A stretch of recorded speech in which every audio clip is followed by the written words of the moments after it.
Hello guys, this is Simnish here. Once again, you're watching Astrology, and today we are going to talk about some basic stuff that people were asking me regarding things. I have noted down the things like why Sun is called as a planet, then what are the nakshatras we were talking about, what are the zodiac signs and all. So let me just take the basics first, and afterwards I will proceed on to the new planets. So let's begin.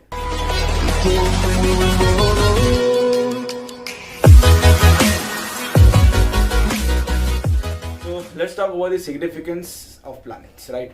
In past, the sages told that each and everything that they saw moving in the sky from one point to the other, they told as it's a graha.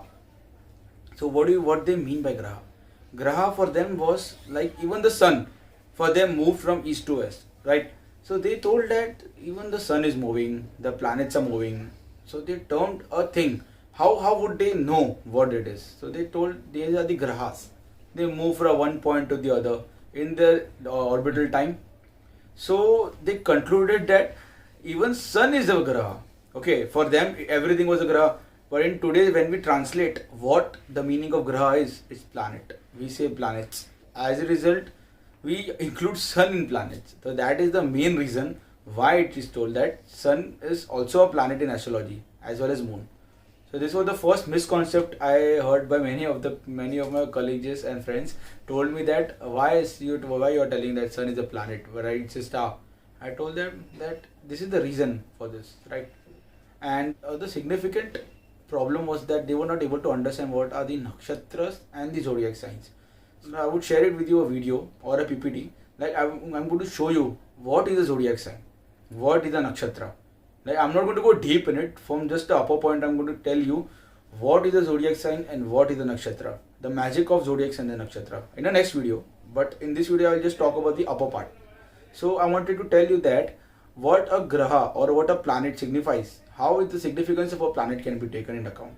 Like the dignity of the planet. Here, many a times I'm going to say the dignity of the planet is hurt or the dignity of a planet is not well. So what is the dignity?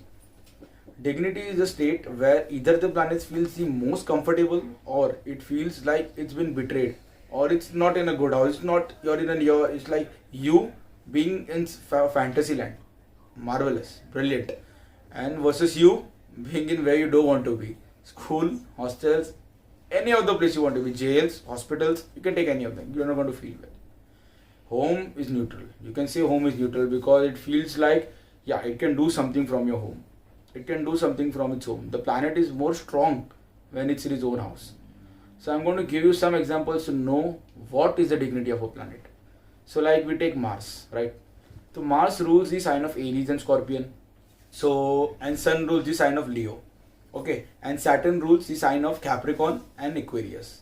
Okay, so Sun, if it is placed in Leo, it's in his own house. It's in a neutral dignity. It's in actually a good dignity. It's his own house. As a result, it's able to produce the result. So we say that the planet is at its good dignity. Now, if I say Sun is in Capricorn or Sun is in Aquarius, so you all know Saturn and Sun are enemies to each other. They don't do good well with each other. In astrology also they are mutual enemies. Okay, you remember this. I am going to teach you friends and enemies. But for right now you understand Saturn and Sun are not good with each other. Even Mars and Saturn are not good. Only Sun, Mars are good with each other for this particular concept I am teaching you.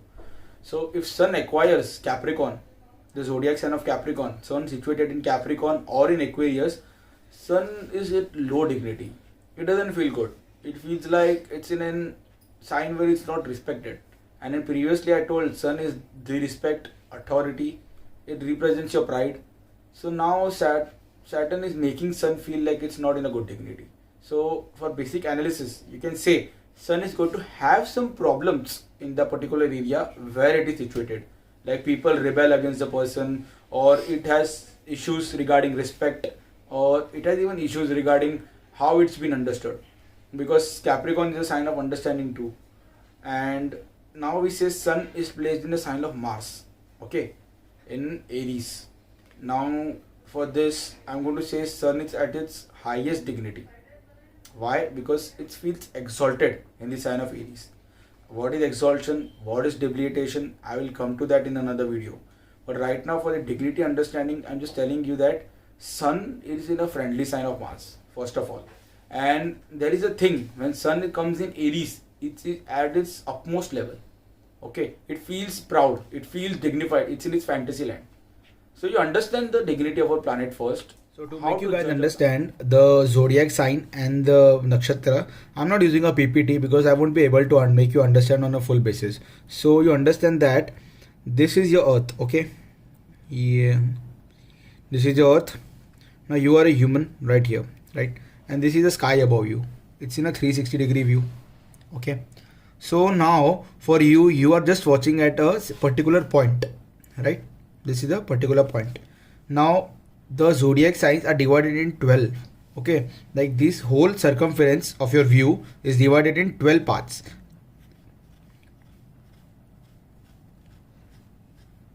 Okay, so each part looks at one. You see that each, this is one zodiac sign, this is another zodiac sign, this is the third zodiac sign, this is the fourth zodiac sign. So the part from first point to the other point is actually 30 degrees long. Okay, so now we know that of the first part from this to this is 30 degrees long. Okay, so this is the first zodiac sign that the person is observing from one point to the other point in the sky. Okay, so this 30-degree long part, we name it as the first zodiac sign of Aries. Okay, so this is Aries, this is 30 degrees long. Okay, the person is observing the first zodiac sign in the sky, which is this part. So now in this 30 degree of span, there are three nakshatras acting, which is the Ashwani, Bharani and Kritika. So this is the part of Ashwani, Bharani and Kritika. Okay, so this is the zodiac sign that you're looking at. This is the first 30 degrees, and these are the in 30 degrees you divide you divide it into three parts. You get the first nakshatra. These are the nakshatras, like the celestial artifacts, or you can say the different types of zodiac signs. They are not considered as the zodiac sign, but they act as one. Okay, so now for an example, we take like two person are born at the same time, okay, on the same date, on the same evening and around the same time. So for the first person, sun is placed in Ashwani nakshatra, and for the other person the sun is placed in Kritika nakshatra, right? So for a general advice, we can say that the person is going to encounter the same situations due to the sign of Aries being dominating. Sun is in Aries for both the sign. So we can say that the person is going to experience certain events which will be very same to each other. Okay, but how the person acts on that event and how the event turns out to be depends upon this placement. Where is sun placed? In the nakshatra of Ashwani nakshatra. For the other person, this is the first person, this is the second person. So second person's sun plays in Kritika nakshatra. So different roles will be played out at different particular intervals of time. So for this person, if it encounters the situation where the person needs to use his intelligence as well as anger, the first person might be able to use it. But on the contrary, the second person will be intelligent in some other thing rather than different from the first person. They won't go with each other. As a result, we know that each and every zodiac sign has three nakshatras, and whenever a planet transits to each of the nakshatra, it has different properties being transferred to the planet. So for an example, we take a new zodiac sign. Okay, we take the zodiac sign of Taurus. Okay, the first 30 degrees, the second 30 degrees. Okay, second zodiac sign Taurus, the 30 degrees of the zodiac sign. Now we divide it into three parts.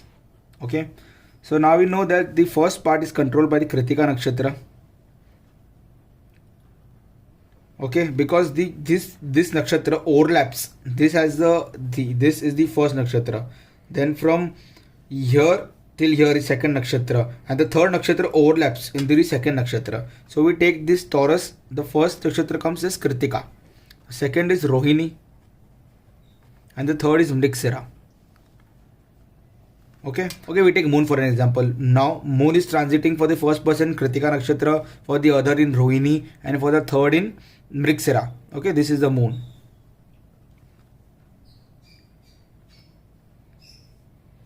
So now how will the person feel? For the first person, now moon is at the Kritika in Taurus. So like it's going to feel some part of Aries too, because Kritika overlaps. Okay, so some part, only a very minute part of Aries will also be present in Taurus. Okay, because it overlaps.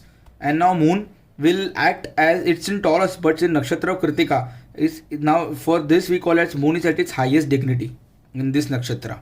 Moon is at its highest dignity. Now in this nakshatra, moon is at its second highest dignity. For this nakshatra, we can say moon is at its okay. It's in a neutral sign. Why these two I am considering as the highest of dignity? Because moon is exalted in the sign of Kritika nakshatra. I'm not talking about exaltation, dignity. I'm just telling you that the dignity of the planet. So moon is exalted, like it's in high dignity in Kritika nakshatra as well as Rohini nakshatra, because they two are friendly to each other. Moon is friendly to these nakshatras. It feels best and comfortable when it's placed in Kritika or Rohini. So like the dignity concept also has been explained here, like moon is differently acting in each and every nakshatra. So for the particular person, if he encounters certain situation, this particular person will not encounter the same situation, but the circumference of the situation may be same. Like the act that played out will be same, but the acting that both of them did were totally different because of the nakshatra being placed between them. Okay, so this was this is the 30 degrees, and these are three nakshatras which I wanted to explain you for an overall, for a general and overview. Okay, now I'm not going deep into it. There are like 27 nakshatras, but now new nakshatras are being discovered. So like it makes it to 30, but we will not take this. We just take this the 27 nakshatra concept, and I will move on. And in further videos, I will tell you regarding each of the nakshatra in details. So for right now, we conclude the video.